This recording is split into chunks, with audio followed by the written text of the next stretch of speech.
Good afternoon, everyone. My name is Namhui. I will discuss about communication in our organization. What is communication?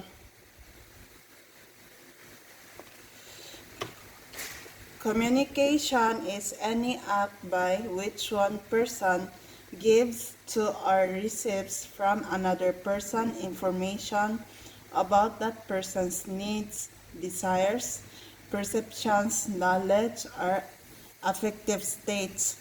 Communication may intentional or unintentional, may involve conventional or unconventional signals, may take linguistic or non-linguistic forms, and may occur through spoken or other modes. So, communication is simply means of sending or receiving information from another person. What is organizational communication and how is it different from usual communication? Organizational communication is the process by which activities of an organization are collected and coordinated to reach the goals of both individuals and the organization.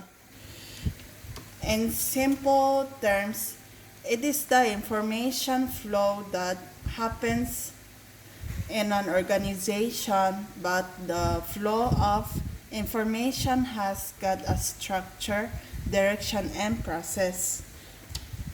Organizational communication is how organizations present, and constitute their organizational climate and culture, the attitudes, values, and goals that characterize the organization and its members. There are two types of communication. We have internal communication and external communication. When we say internal communication, this is the communication that takes place within an organization. Internal communication shares information about the company so employees can perform their jobs well. It keeps people informed. And when we say external communication, communication between the organization and those outside the organization. Its business needs to maintain a good relationship with other organizations or persons to achieve its aims. They transfer, share, or exchange some information with external entities via external communication channel. For example, for external communication are letters, fax, direct mail, internet, video, telephones, advertising, and websites. So examples for internal communications are team briefing, notices, reports, memos, face-to-face, and email.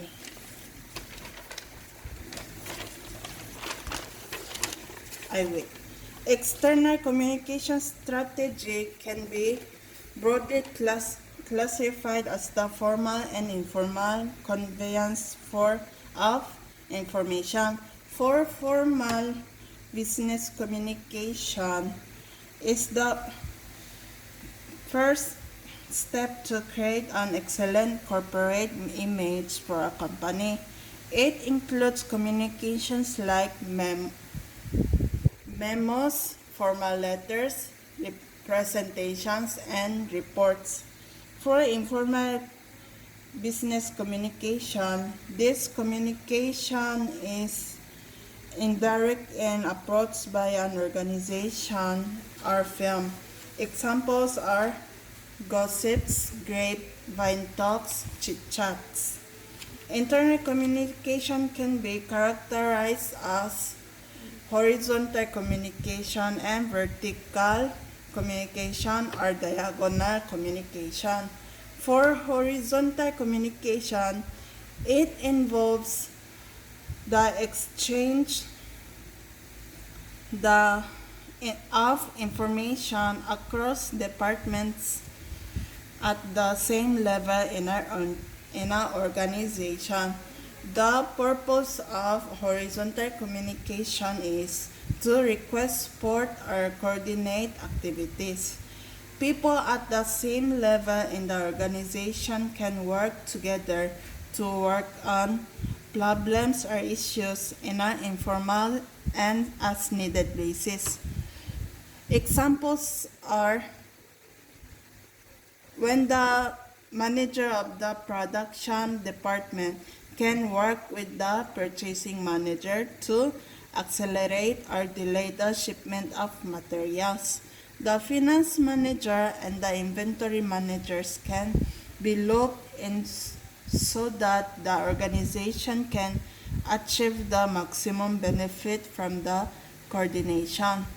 And also the communications between two employees who reported to the same manager is also an example of horizontal communication.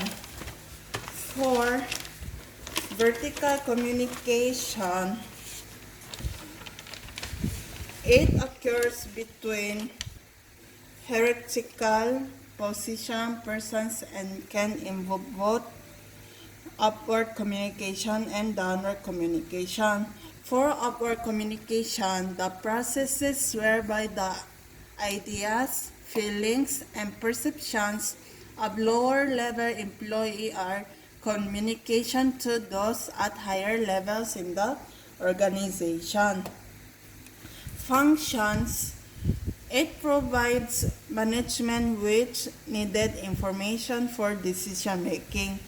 It helps employees relieve the pressures and frustrations of the work situation.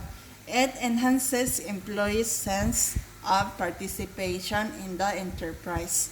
It serves as a measure of the effectiveness of downward communication.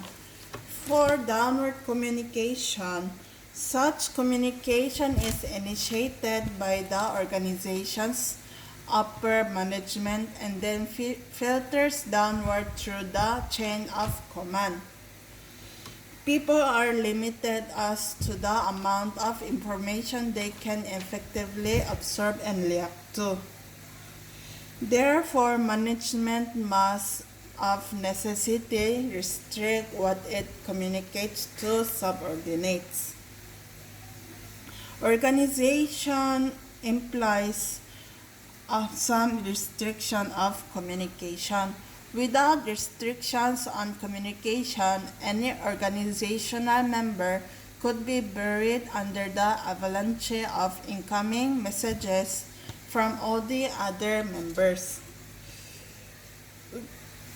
Upward and downward communication are vital for the smooth functioning of activities within the organization. In both forms of communication, information flows vertically within the organization.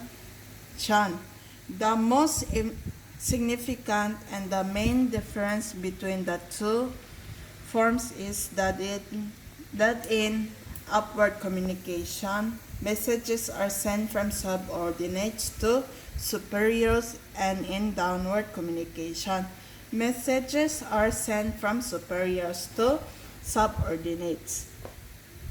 For diagonal communication, this occurs when communication occurs between workers in a different section of the organization where one worker is on a higher level. For example, diagonal communication will occur when a department manager converses with an employee in another department. It allows communication between departments.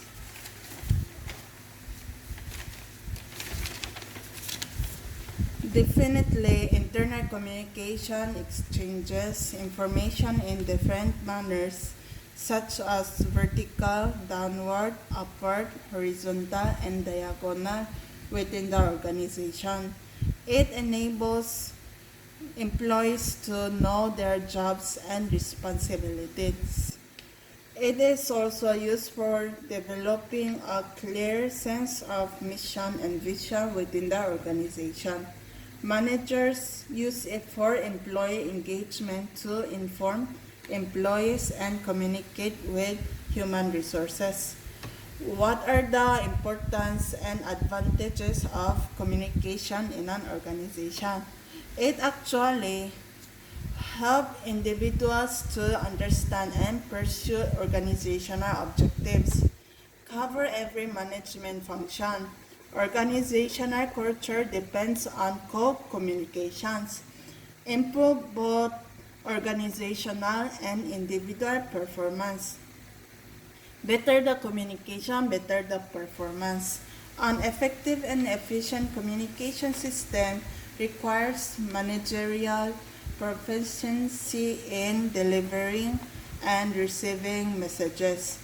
A manager must discover various barriers to communication, analyze the reasons for their occurrence, and take preventive steps to avoid those barriers.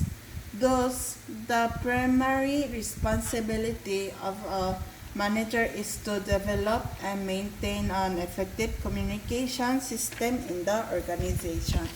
That's all. Thank you.